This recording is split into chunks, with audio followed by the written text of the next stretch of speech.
Salut à tous, on se retrouve aujourd'hui pour une nouvelle critique de film et aujourd'hui on va parler de Compagnons. Me dis pas que t'es en train de me quitter. C'est pas toi. C'est moi. Ouais, elle est attachée à l'intérieur, donc aucun problème. Ellie, Iris... Chut, bébé, je suis au téléphone.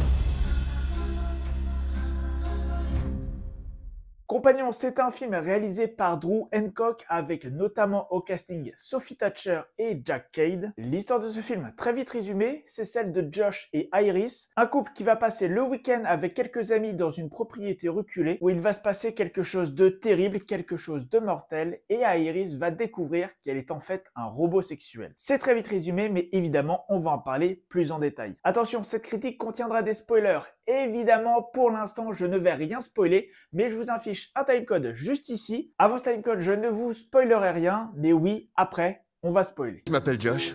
Et moi, Iris. Compagnons, c'est donc un film qu'on peut mettre dans la catégorie des thrillers, voire des films d'horreur, parce que c'est un film qui va absolument jouer sur ça. Un cadre idyllique au départ qui va se révéler être très sanglant, c'est une formule qu'on a déjà vue. L'intérêt de ce film, par contre, il repose vraiment sur le scénario, sur l'originalité, ce côté robot sexuel qui n'a pas du tout conscience d'en être un, l'horreur que la vérité amène, mais aussi l'horreur des agissements. Évidemment, on est là dans une partie sans spoiler, donc je ne spoilerai aucun élément de l'histoire, mais tous ces aspects-là, le thriller, l'horreur, le fait que Iris soit en fait un robot, c'est des choses qui ont déjà été dévoilées dans les bandes annonces. On aura de toute façon l'occasion dans la partie spoiler de revenir un peu plus en détail sur certains éléments. Le film est porté par Sophie Thatcher et Jack Cade. Sophie Thatcher que je ne connaissais pas du tout, Jack Cade qu'on connaît évidemment pour la série The Boys. Deux acteurs qui sont excellents dans leur rôle. Sophie Thatcher est vraiment convaincante dans son rôle de robot et Jack Cade qui aura lui aussi un rôle un petit peu à double emploi s'en sort lui aussi très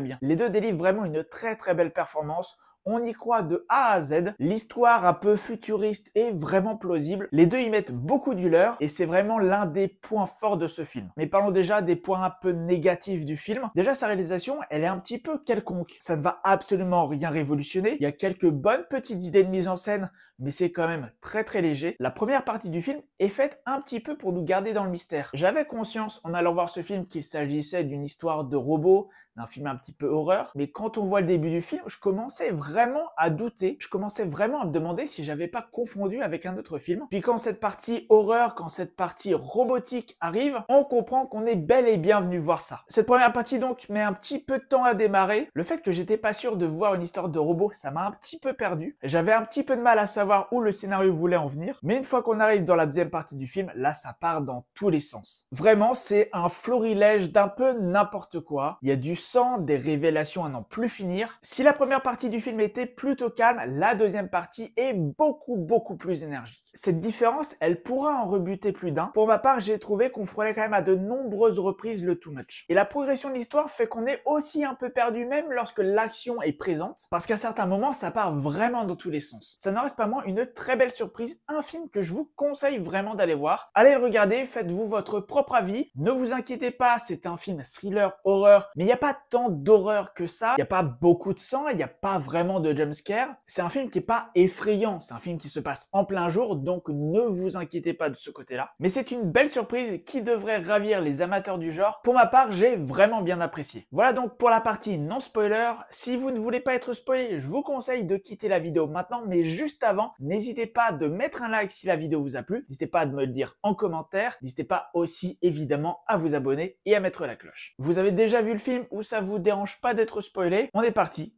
pour la partie spoiler. On va donc revenir un peu plus en détail sur certains points du scénario. Cette partie va certainement être un peu confuse, je m'en excuse d'avance, mais il y a plein de petits points qu'il faut qu'on aborde. Déjà, évidemment, le fait que ce film met en avant le traitement de la femme qui est complètement vue comme un objet pour les célibataires en mal d'affection, en manque d'amour, en manque de sexe, le bon robot qui est là pour satisfaire tous les besoins de l'homme. Ça pourrait paraître cliché, mais c'est vraiment le cas. Le film vraiment se base sur ça, et ce qui en donne un peu un côté méchant au personnage de Josh. Parce que c'est en fait un raté qui a besoin de ça pour exister. Il va se servir de ce robot à ses propres fins et plus que ce qui est autorisé. J'ai beaucoup aimé l'évolution des personnages tout au long du film. Le fait que Josh soit au départ montré comme le petit copain idéal, très gentil, très rassurant, et qu'au fur et à mesure, on comprend que c'est un parfait connard, tout comme l'évolution du personnage de Iris, qu'on ne comprend pas trop au départ, puis pour lequel on va éprouver de l'empathie, alors qu'en soi, il s'agit juste d'un robot. J'ai vraiment beaucoup aimé l'évolution des personnages dans ce film. Au départ, ils arrivent vraiment comme un cheveu sur la soupe, on comprend pas trop les relations, on est vraiment perdu, un peu comme Iris. Et petit à petit, tout s'éclaire. Mention spéciale à Lucas Cage, qui m'a vraiment surpris. Je m'attendais absolument pas à ce qu'il soit un robot lui aussi. C'est vraiment très bien fait, c'est vraiment très bien joué. C'est un film que je n'attendais absolument pas. C'est un film que j'avais pas particulièrement envie de voir. C'est un film dont j'avais pas du tout prévu de vous parler, mais j'ai eu l'occasion de voir le film et je l'ai tellement aimé que je me suis dit qu'il fallait quand même que je vous en parle. Je suis pas là au point de vous dire qu'il finira dans mon top 10 de 2025, mais pourtant il a quand même une bonne place pour l'instant. C'est très fouillis, c'est très brouillon. Une fois passé la première partie, on ne comprend pas encore qu'Iris c'est un robot. Comme j'ai dit dans la partie sans spoiler, ça part dans tous les sens. La situation échappe complètement à Josh et Kat, et on est au final aussi perdu qu'eux. Le coup d'utiliser le robot, de le hacker pour commettre un meurtre, je trouve ça vraiment intelligent, mais après ça part vraiment trop en couille. À partir de cette révélation, tout est absolument rushé, ce qui je trouve vraiment dommage parce qu'on n'a pas tant de temps que ça pour s'attacher au personnage. Les différentes morts s'enchaînent beaucoup trop vite et la fin également me paraît pas mal précipitée. C'est un film qui, il me semble,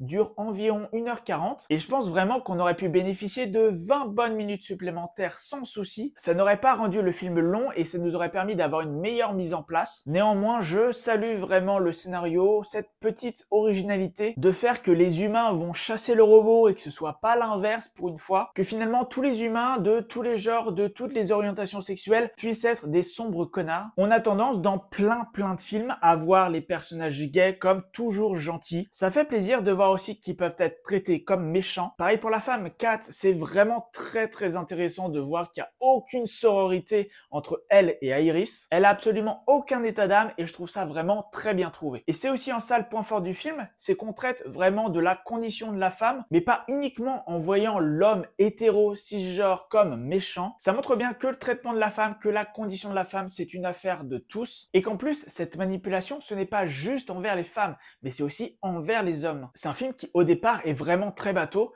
mais qui a, mine de rien, plusieurs niveaux de lecture. C'est un film très intéressant que j'ai pris plaisir à regarder. Je le répète, c'est l'une des très belles surprises de ce début d'année. Si vous regardez cette partie spoiler, mais que vous n'avez pas encore vu le film, je vous conseille quand même d'aller voir Compagnon. C'est un film très réussi et même si maintenant vous avez conscience de certains trucs, ça ne reste pas moins une très belle découverte à faire au cinéma. Voilà, c'est tout pour cette vidéo, j'espère qu'elle vous aura plu. Si c'est le cas, je le répète, comme d'habitude, n'hésitez pas à mettre un like et à me le dire dans les commentaires. N'hésitez pas aussi à vous abonner et à mettre la cloche. On se retrouve très vite pour de nouvelles vidéos. En attendant, portez-vous bien.